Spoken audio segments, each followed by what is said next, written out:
Well, I'd like to welcome everybody to a joint Interstates and Veracity Industrial Networks webinar, Securing the Future, Expert Strategies for OT Cyber Resilience. Just wanted to welcome you. I want to let you know that during the presentation, your microphones will be muted. If you have a question, type it into the chat of the WebEx, and Dawn will be monitoring those and let me, as well as Adam and Dave, know that they are there. We had some questions submitted ahead of time, which we'll get to either as appropriate during the webinar or at the end. I want to make sure we cover everything. We are also recording the webinar, and that will be made available to everybody who is on the call today, as well as those who registered and could not make it for one reason or another. So it'll be out in a couple of days. We'll have a follow-up email to you as well with more information, as well as a link to the webinar itself. So start out with some introductions. I'll start with myself. My name is Jason Weber. I am the Vice President of Product at Veracity Industrial Networks. I have been in the industrial software world for 30 plus years in my career, long stint at one of the large industrial automation companies, but I've been at Veracity for a couple of years now. So Dave, would you like to introduce yourself? Yeah, thanks, Jason. So like Jason said, my name is Dave Smit. I'm a senior systems analyst here at Interstates. Been with here just over 8 years now, and do a lot of work in the controls industries. So a lot of work from cybersecurity to networking to firewalls. A little background on Interstates. So Interstates, we've been in business here for 70 years, doing a lot of design, build type of activities for our customers. We basically design, build, automate, maintain, and protect our client facilities. And so we do anything from design to construction and instrumentation. We have automation groups, programmers, and then we have our OTIS group, our Operational Technology, Infrastructure, and Security group, which is what Adam and myself are a part of. And so we are doing a lot of the cybersecurity, the networking, the design for manufacturing companies around the world. Thanks, Dave. Adam. Yeah. I'm Adam Jongewaard. Obviously, as Dave said, I'm part of the OTAS group, involved with a lot of network design, build, infrastructure, security, that type of thing within Interstates. I've been here for a little over 8.5 years, coming up on 9 here. So I am a senior systems analyst as well. So Thanks, Adam. Yeah, we have a couple of guys with a lot of industrial and OT networking experience. I guess I should give a brief introduction to Veracity Industrial Networks. We are a company who has taken software-defined networking and applied it to the OT plant space. Our software provides a micro-segmented network, which is incredibly hardened, so preventing any breaches from spreading. We harden the core network. We are the network, and at the same time, drastically simplifying the management of that network. So today, we are going to talk through some of the OT networking challenges that we see. There's insufficient tools. A lot of OT networks, unfortunately, a lot of the tools out there are IT tools that have been repurposed for OT networks. Challenges including IT tools tend not to focus on things like critical uptime. They don't focus on the fact that devices tend to be of different ages, decades old in some cases, and may be completely out of support by the manufacturer. You can't simply push the latest update at 3 a.m. to those tools. There's limited networking staff. There's right now, I read a statistic that there's roughly 350,000 person shortage in IT professionals. And it gets very, very difficult to find qualified and train them up. And a lot of the solutions out there around OT network security are also very reactive. They tell you you have a bad actor in there. They're not necessarily proactive. So those are some of the challenges that we've been seeing. And this is the types of things that we're going to be talking about today, which leads us to our first question. And we're going to start out with Dave. Why is OT cybersecurity top of mind right now? Yeah, so I think you hit on one of the big points in your last slide, Jason. I think one of the big things on people's minds is people, right? We have a big skills gap. It's hard to find qualified OT people, let alone qualified OT cybersecurity people. And so there's a big skills gap and deficit in that industry today. There's also a lot of people who have traditionally been doing OT that are at their retirement age. And so there's kind of another gap here from retirement to trying to bring on new people. And we're seeing more and more people retire, and there's just not the people to replace them in that industry. You know, the other big one that I think of is ransomware. So everybody's aware of the ransomware that's going on in the industry in general, but ransomware is becoming much more prevalent in the OT space. So last year we saw around $98 billion in the grain industries alone. And Interstates does a lot of work in the grain industries. And unfortunately, even though that's a very large number at 98 billion, the grain industry is really not doing a whole lot of, again, to Jason's point, the proactive security measures to start to protect themselves. And so I think that's really big on people's minds. And the last one that I'll throw out there is kind of the new thing that's really starting to gain traction in the last maybe 6 months, I'll say, is AI. And so how does AI help us, and how does AI affect us? So how can we use AI to help us maybe better detect threats, detect bad actors, and maybe even improve our process facilities. But then on the other side of that is, what are attackers doing with AI? I foresee in the next 6 months to maybe 15 months that attackers are going to start to use AI as their attack vectors, and so we're going to have to combat AI attacking us instead of people attacking us. Yeah, it's interesting. You said that.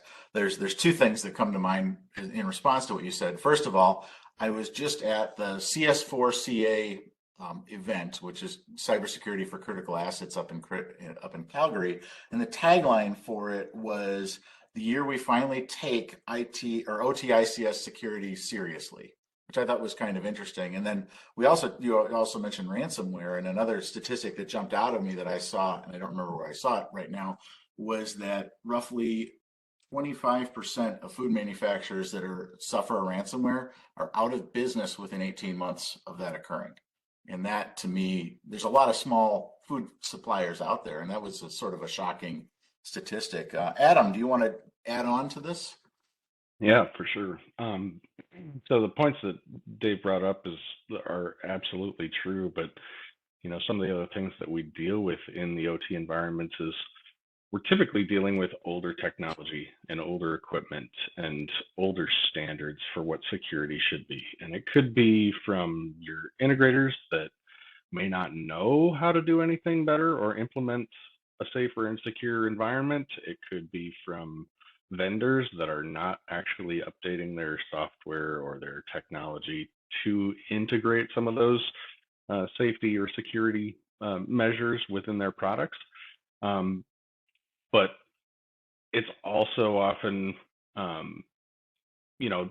situations where patches don't get applied because this patch will break this particular vendor's software product. And so we deal with all of those various things, and that just brings cybersecurity criticality even more to the forefront of things as well. So, I mean, there's all sorts of reasons within OT why it is absolutely critical to try and get a handle on cybersecurity. Yeah, it's interesting, Adam, right? Jason, you said it's the year that we take OTICS security seriously. It feels like in manufacturing, uptime has always been king. That's just the way it is, right? If you're not making product, you're not making money, and security has always been an afterthought. So I'd be interested to see if that holds true. We got a few months here left in 2023, but it might be 2024 that we take it seriously. But I think it's going to happen soon. Yeah, I think it has to happen. So, all right. So, both Adam and Dave have a lot of years, and their day-to-day job is essentially going to companies and helping them configure their networks and manage their networks and really doing that. And so my question to you, and I'll start with Adam, is what are the most common things you're seeing around OT network management? What sort of problems?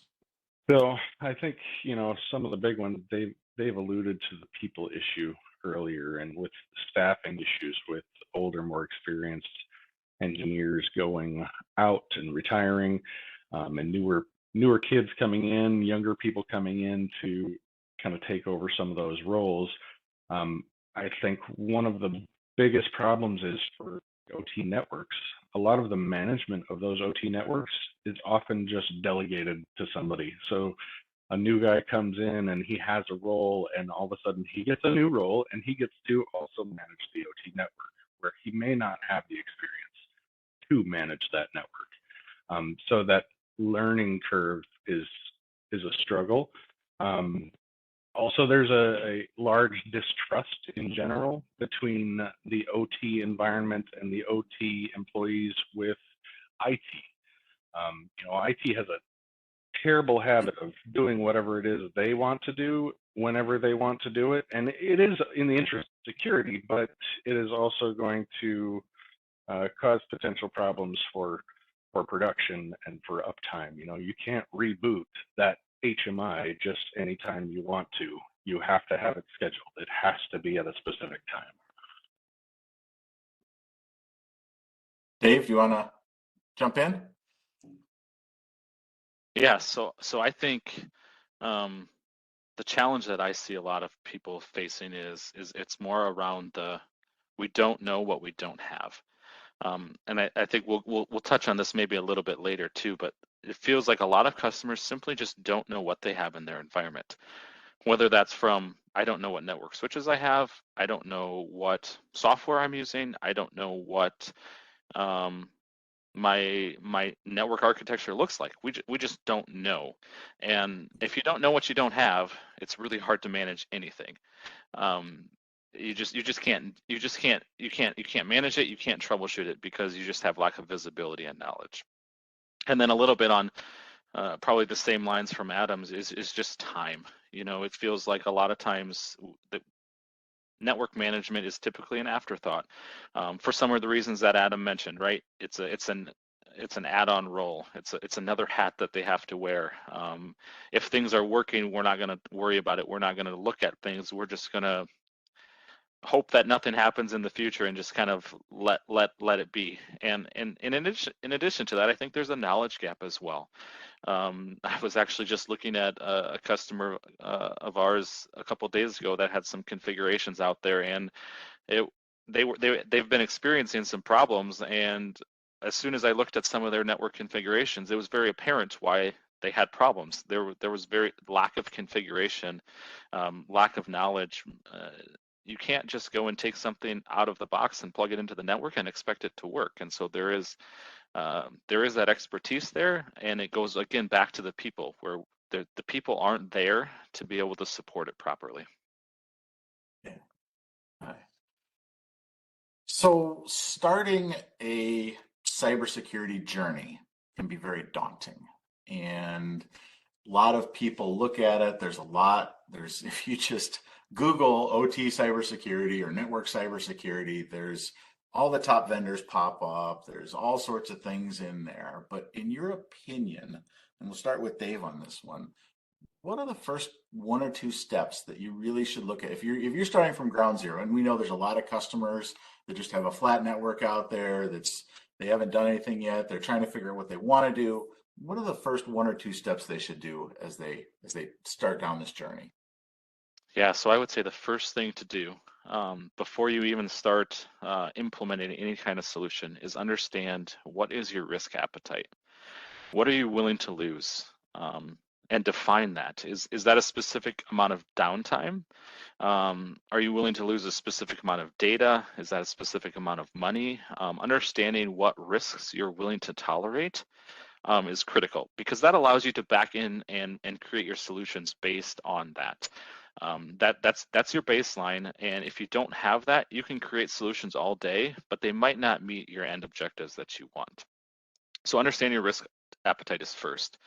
And then I would really say the next thing that I would suggest to do is understand what your environment, right? Like I just talked about, if you don't know what you don't have, you can't really do any of these projects. You can't secure your network because you don't know what's on it, right?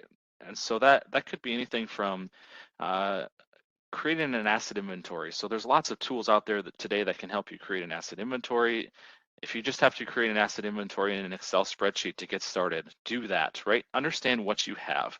A great tool to do here is to do a cybersecurity assessment. There's lots of different vendors, different partners out there that will come help you do a cybersecurity assessment.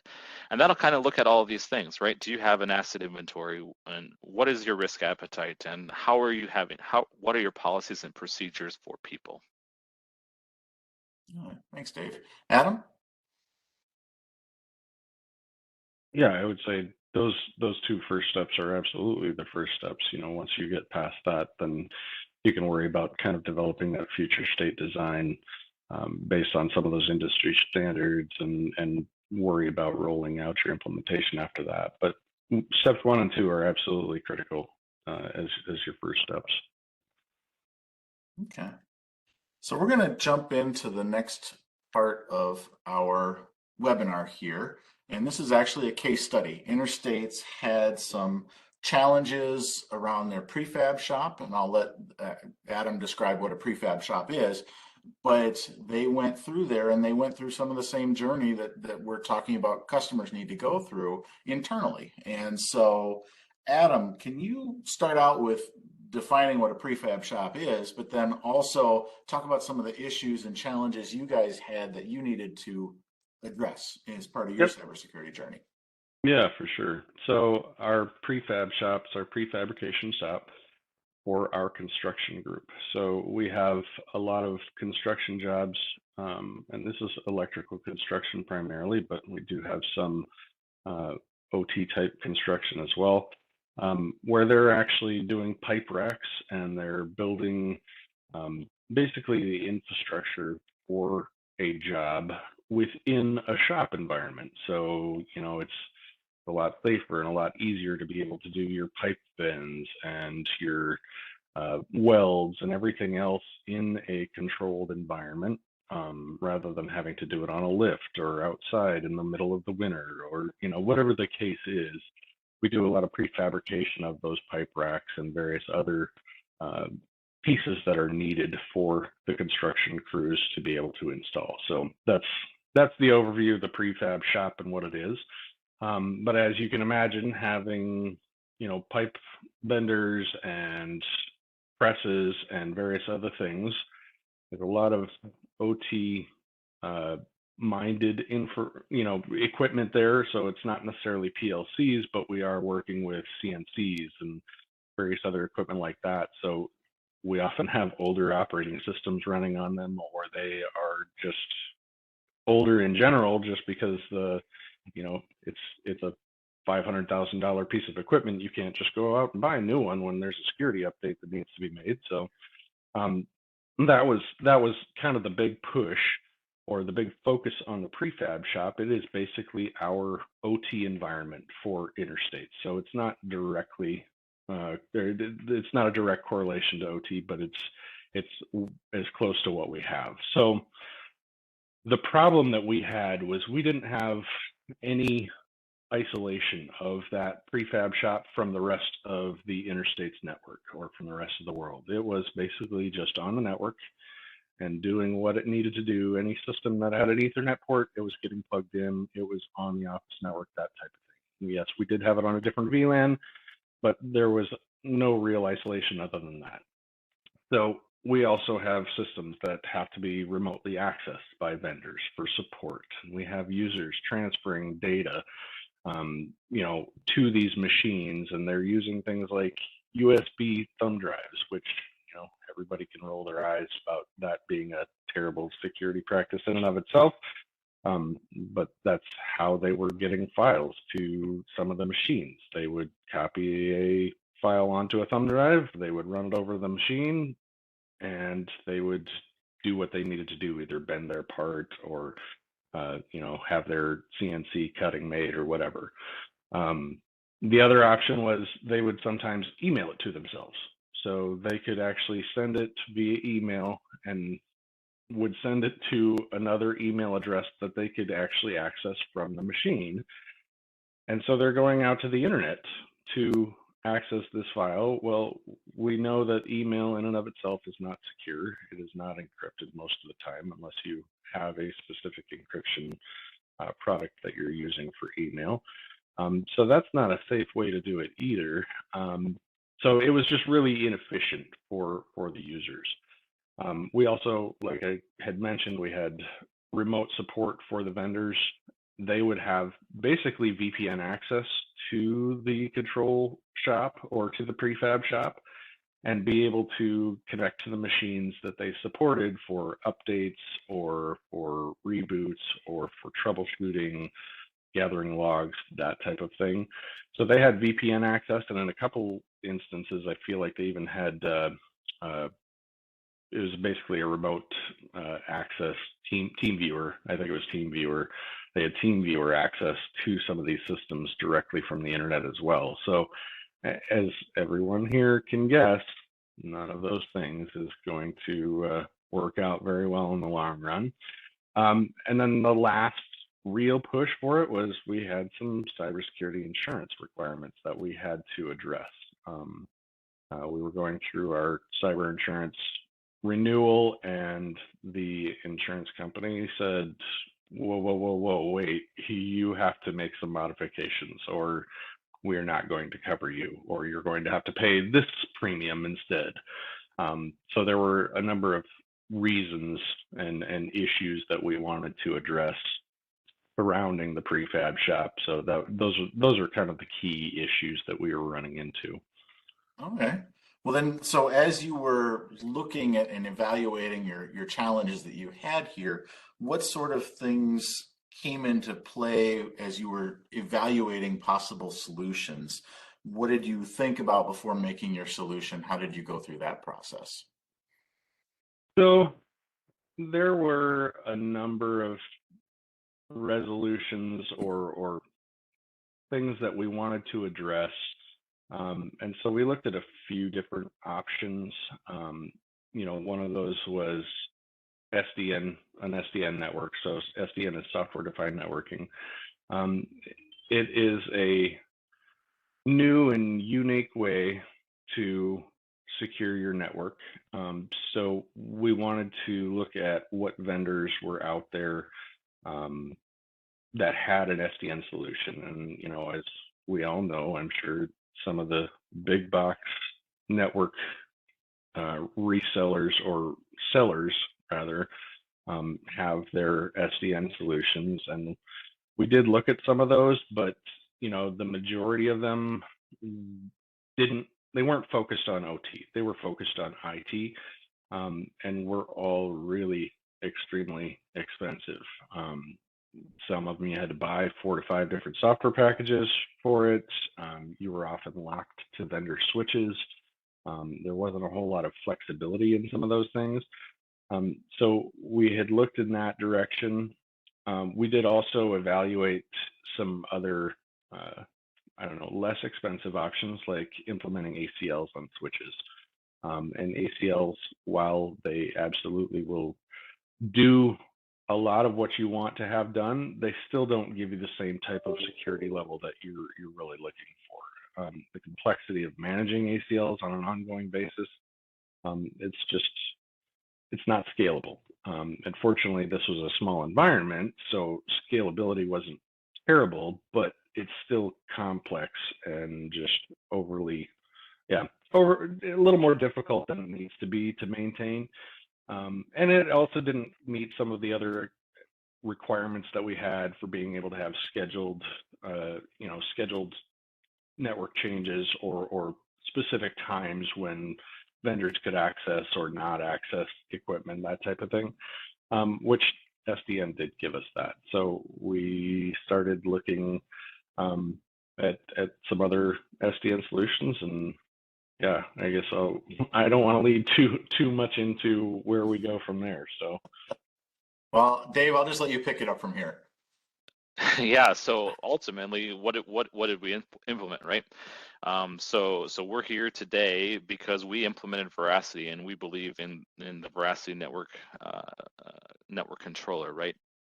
And so what we got from that was a lot of network management, consolidation, and cybersecurity values, right? And so we ended up putting in the OT network controller, and we have a couple small switches over in that environment that are connected up to that, and that really, and we'll unpack this a little bit more as we go, but that really helped meet all of our requirements and our needs, because SDN enabled us to do that. Nice. So tell me about the implementation process. How did it go? Some of the steps that you took going it, that sort of a thing. How did it go? Yeah, so as Adam kind of alluded to, right, we treat our prefab shop as our manufacturing facility, and one of our goals at Interstates is to replicate our customer environments as much as we can. And so because of that, when we did this implementation of Veracity, we went as close to what we could see in a customer's environment as possible. And so there was a few things that we did. In addition to putting in the SDN solution, we did put in a specific OT firewall above the network as well for isolation. So we actually used a Dynex ICS Defender firewall product as kind of our top level network segmentation to do that traditional method. And then below that, we put in the SDN solution. And so again, in mimicking our customers' environments, we treated this kind of as a separate building facility, which it really is. And so what we did is we put the controller in a virtualized environment over in our data center, in a separate building. We kind of have an OT section in our data center and OT resources in our data center that we were able to stand up this controller in. And that process is really pretty simple. It took maybe an hour or so to install the controller, go through the basic configuration, and then it's really on to commissioning switches. And so we ended up using, there's a vendor called Dynex. There's also other vendors out there that have SDN compatible switches. We chose to use Dynex at the time. And what really happens is you log into the local switch console or the IP address of that switch. You give it its network IP and you tell it what controller to look at. And from there, that configuration on that switch is done. And so the beauty that we see in SDN is it's no longer you have to have very unique and specific configurations on each switch. That is all centrally managed and controlled from the network controller. And so once you connect the controller up, the configuration on that switch is done. The controller will then push all of the policies and flows. In SDN, we talk about flows. It's kind of, you can think of it almost like as a cookie, like in your browser, but it's kind of like session information that says this device can talk to this device, and that's stored on the switch, but the controller manages that. And so once we had that done, then we were able to put the switches in learning mode. And so Veracity comes with a feature called learning mode that you can enable, and that essentially creates an any rule at the time.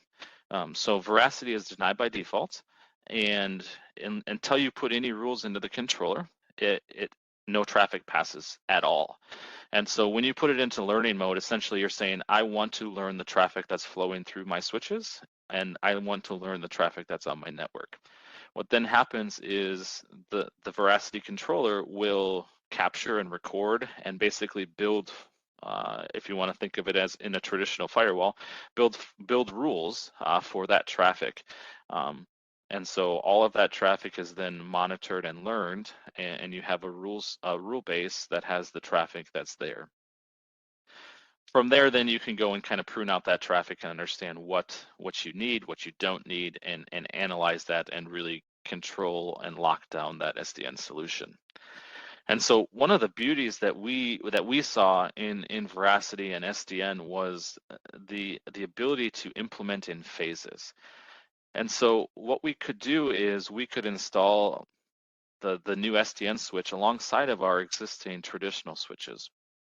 And that allowed us to kind of migrate in segments, if you want to call it that, or by machines. And so what we were able to do is connect 1 or 2 machines first to the SDN network. And again, because we had our switches in learning mode, everything worked out of the box. All of that, there was no traffic that was blocked. The traffic just started flowing immediately. And so what we could do is we could move maybe a saw or a conduit bender over a lunch hour. And it was as simple as taking the port from one switch and plugging it into the other switch. And the operators would come back after lunch and they wouldn't know any different. If we wouldn't have told them we were doing something, they wouldn't have known it, which is, in my opinion, the best type of network migration. If nobody knows about it, if nobody knows that you're there, you're doing your job well. And so that then also allowed us to build confidence, because we could show them that, hey, we can do a couple machines here, or in a manufacturing environment, we can do this whole line, and then tomorrow we can do another line, and they can kind of build on that confidence of, we don't have to do my entire facility, we don't have to do my entire plant at once. We can kind of phase and roll into this and have different plans according to that. All right, thanks. So we all know that nothing goes completely smoothly, and so Adam, can you talk about some of the challenges that you hit? Yeah, for sure. So, one of the big ones initially is no SDN solution works with every switch. So we did have to make sure that we had switches that were able to be used. Fortunately, we did have hardware that was capable of doing SDN.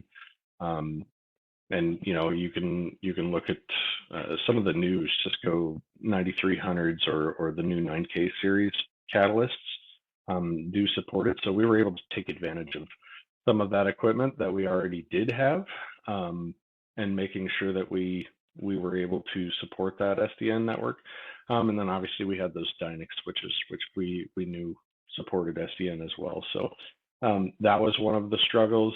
Also, is a mentality shift. SDN is completely different than traditional networking. There is no VLANs, essentially.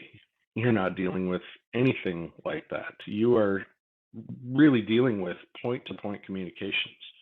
And just having to wrap your head around that was a little bit difficult for some of the people who were involved. But, once you can kind of grasp that this is a new way of thinking, you just got to be willing to relearn some things is all. So I would say those are probably two of the bigger challenges that we ran into.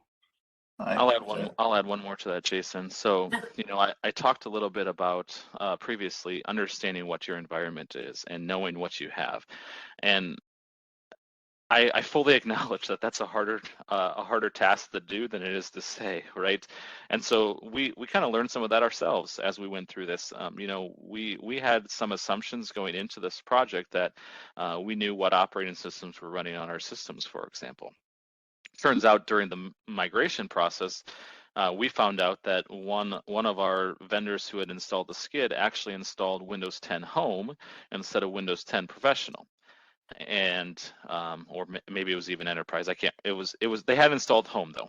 And as you can imagine, if you know anything about Windows, on the Home editions you can't do network file shares, and so that was kind of a gotcha that we ran into, completely unrelated to the technologies or solutions that we were putting in. That we had to go and now upgrade this operating system that was installed incorrectly from the start, so that we could do some of the features in the future. So again, I go back to understanding really what you have. It's a hard step, but it's really critical, and it can affect other things, like this example where it's not really related to any of the products, but it actually threw a roadblock into our project. Yeah, no plan survives first contact with the system. Is that the corollary that we've got there? Yeah. So. All right, well, Dave, we'll stick with you for a second. Where's your prefab shop today, and what's in it for the future for it? Yeah, so like I said, we've been running without any impact. Like I said, when we did the migration, the operators didn't even know anything was going on. You kind of walk in there, and you kind of get some glances like, why are these guys touching my computers? Like, you kind of get the immediate impression, like, even though we're not the IT group, like, why is IT here messing with my stuff? What's not going to work the next day, and what are they installing on my system now? But the effect of that was actually the opposite, right? They didn't notice anything. They didn't have any impacts, et cetera. And so we were able to meet our end goals by installing this SDN solution. So, as Adam alluded to, our teams now use secured file shares to transfer files over USB. We can schedule when remote vendors can have access to our systems, so they don't have access all day long. We can block internet. We can block the communication from one vendor skid to the other, and so we can really make sure that our vendors can't see the other people's equipment and really control that down. And so that's been a really nice win. And on top of that, we've met the cybersecurity insurance requirements that we were looking out to do. So as far as expansion goes, we're actually currently right now in the process of we're building another prefab shop down in Omaha, Nebraska. And we're actually, for this installation, we're using a vendor called Allied Telesys, but we have some of their switches there that we're implementing, and that prefab shop is going to go in as SDN from the start. And so because it's a new facility, we're using this as an opportunity to connect that SDN from the beginning. Now, the unique scenario there that's going to be interesting to learn as we go through this is what we really want to do is continue to tie that into our central controller. So like I mentioned, we have a virtual controller in our data center here, and our prefab shop today is a different building, but it's only 300-400 yards away from the main campus, right? So there's a direct fiber between them, but it's a couple blocks, right? It's within proximity. Now the other side of this was when we go down to Omaha, what we want to do is understand, because this is what our customers see as well, is we have this facility now that's 3.5 hours away. How do we connect it back to our single controller and have that single pane of control and visibility and security, but yet do that in a remote facility? Nice. Well, thank you guys for that. So first of all, we're starting to get close on time. So I just want to ask you guys if you could be brief on your answers on this one, because we still have a couple of audience questions that we need to get to before we tie it up. And if you do have questions, audience, now's the time to start typing them, because we're going to get to them in just a minute. Like I said, we have a couple of them queued up, but what is your best piece of cybersecurity advice that you want to share with the audience? This is sort of, what do you want to leave them with? And since Dave's been talking quite a bit, we'll start with Adam on this one. So Dave's going to fight me on this, but I would say the best cybersecurity advice is to know your risk tolerance first and foremost. Building your cybersecurity plan, starting with that risk tolerance, helps you set the baseline for what you can handle from a loss perspective if you were to have a cybersecurity incident. You focus too much on one area and you could be missing a completely unseen avenue of approach or vulnerable spot. So evaluating where the company stands today, what's at stake, and what the company is willing to invest to reduce that risk profile, that's where you need to start. Dave? Yeah, and I don't even need to fight. I can just simply agree. I absolutely agree, right? I've said this multiple times. Understanding that risk tolerance is important, and I hope you guys can understand that. If we're all saying this and we're all agreeing on this, I think that's a pretty big critical step to take. So I'm going to leave it as that. Just understand your risk tolerance as well. All right. Well, that being said, we have a third question, and they're kind of related, so I'm going to mix the two together. We got one ahead of time that says, do you have an example of implementing SDN in a brownfield site that required a phase transition, and what did it look like? We just talked through that, and we can go a little bit more. I'm actually going to jump over to a backup slide in a minute for this one. But the other one is, with the size and complexity of most legacy networks, can a phased approach be used? So those are, I think, both very related to each other. And like I said, we just went through an example. We actually, with our partner Dynex, just last week, they did a brownfield one where they were working with a company, a manufacturing company that just, they transitioned over a cell because they wanted to try it on one cell before they did that. But Adam, I'm going to jump over this slide here and let you talk through this a little bit about how you might deploy into a brownfield network into a phased-in transition. Yeah, so when you're deploying, and this is something that you can kind of plan out ahead of time, even like with your lifecycle replacement of switches, you can be considering any future switches to be replaced and verifying that they can actually work. But you can start at the core. You can start at a distribution layer. You do not necessarily have to do every switch down the chain to be able to get benefit out of having the SDN. You know, if you have the core and distribution layer and you've replaced maybe 5, 6 switches, that will cover probably 80 to 90% of your communications across your facility. So that would be the strong recommendation would be to start at the top, because even just doing a core switch, you will have a lot of cross traffic across all of the things, and you will be able to protect a lot of communications just with that all by itself. Now, if you wanted to, you could also start at the cell level. So if you wanted to start at a line, you could replace just a line switch, and you wanted to see how it worked with minimal impact, you could replace that line switch and go from there. So, I mean, there's a few different options, but I would say definitely taking advantage of your life cycle replacement schedule, and knowing what that looks like, especially for the equipment that is end of life and has been end of life for a long time. I know a lot of facilities have a lot of equipment that is far older than it should be, still doing what it needs to be doing. So looking at that's going to be probably your best focus. If I could add a couple of point to that, Adam, is, you know, we didn't really talk about this earlier, but I think one of the key aspects that we were also looking for in an SDN solution was the ability to do kind of a hybrid solution. And so there are tools out there today that will not work with a traditional network and SDN solution. It has to be one or the other.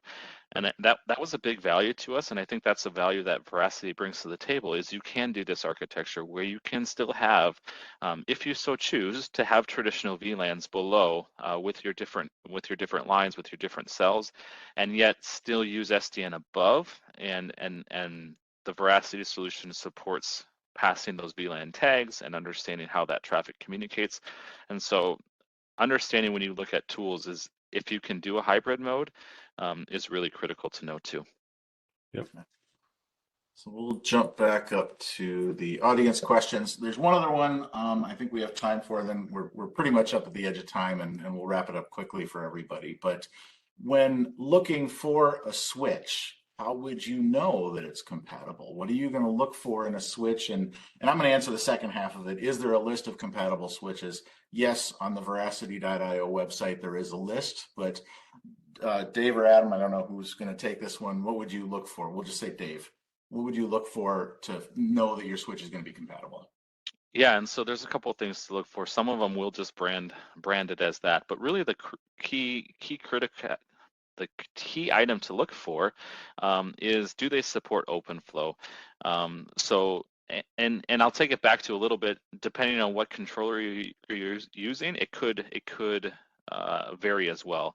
If you're using some of the other, I'll call it a little more closed ecosystems, that they have some of their proprietary protocols that they use. But when we talk about Veracity or some of the other solutions out there, they are using a protocol called OpenFlow.